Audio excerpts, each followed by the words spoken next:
Hello everybody, in this video we'll be going over pedaling and voicing. So first of all, pedaling is one of the most integral components of playing the piano. It is using the rightmost pedal on the bottom near your feet, and what it does is it sustains notes. So for example, if I hit a note, once I release it, it's gone, right? But if I use the pedal, I press down the pedal right now, the note stays for as long as I keep the pedal down, or it just fades out. And so I can play many notes at once. For example, if I hold the pedal down, like I am now, all the notes, they continue, and I can play as many as I want, and they just keep staying. Whereas, if I didn't, they'd just be gone in a second. Now, pedaling can be noted in music, so the composer might want you to pedal at specific times. This can be noted using the Leo. It's on the bottom of the staff below the left hand. It says Leo. That's when you start the pedal, and the little star sign is when you stop using the pedal. It can also be noted as a bar, where a bar will start when you start the pedal and stop when you stop the pedal. Sometimes those bar will have a quick stop. That's to show that you only release it for a second so that all your sustained notes go away, but then you still sustain the notes afterwards. So for example, if I put a little spike in between this chord, it sounds something like this. Or I got rid of the C and E flat here, but I continue with the G and this C. Then here's another example of why pedals could be important. For example, this without pedal.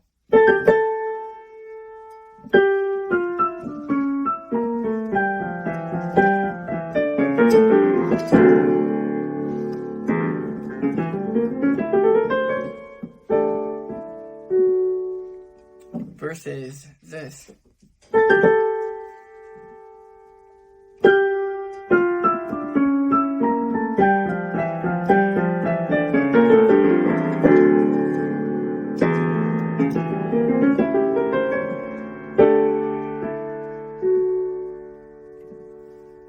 You notice that in the second time, the sound was much richer and much fuller, which is just a better musical experience to have than the shallow one note at a time version I did the first time.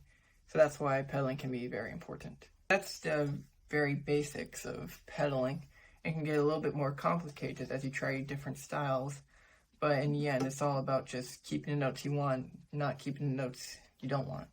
A lot of times in music, especially in ones where they don't necessarily tell you how to pedal, you just have to figure it out yourself. In music, there's always different chords and different keys you're playing in. Normally, you would pedal for the length of one key, or at least one measure, or maybe half a measure, or something that just makes sense to the music that's being played. And that's about it. You just get better the more you practice. Voicing, on the other hand, is different. Voicing is where you emphasize a particular part of the melody you're playing so that it is shown more as the melody. So if you have a melody harmony situation going on, then you would always emphasize the melody, and that's called voicing. So for example, in a song like this,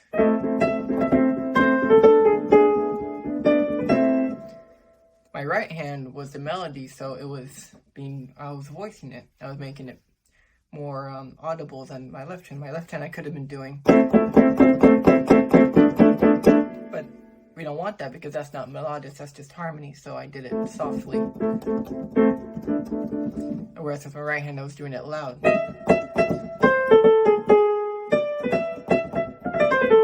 Right. So in this way you can choose what's harmony and what's not.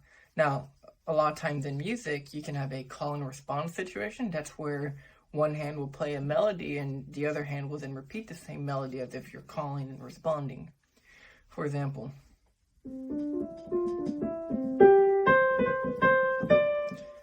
right, that's just one hand, so you notice at the beginning I had a bit of a melody. Now if you had the left hand, you can have where the left hand became the melody when it entered, and this hand became the harmony, thus switching my voice from my right hand to the left hand.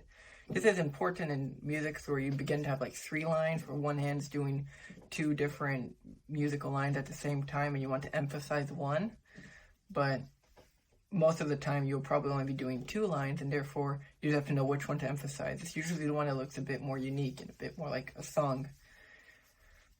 Another example could be like this. See here, this, that's just chords, that's nothing melodic, that's nothing musical, it's just to help strengthen the right hand. So you want to make sure you're emphasizing the actual melody and not the chords, because then it doesn't sound nearly as good. That's about it for vocaling. See you next episode, where we'll be showing you an entire piece and explaining all the different techniques you need to use in it. Goodbye.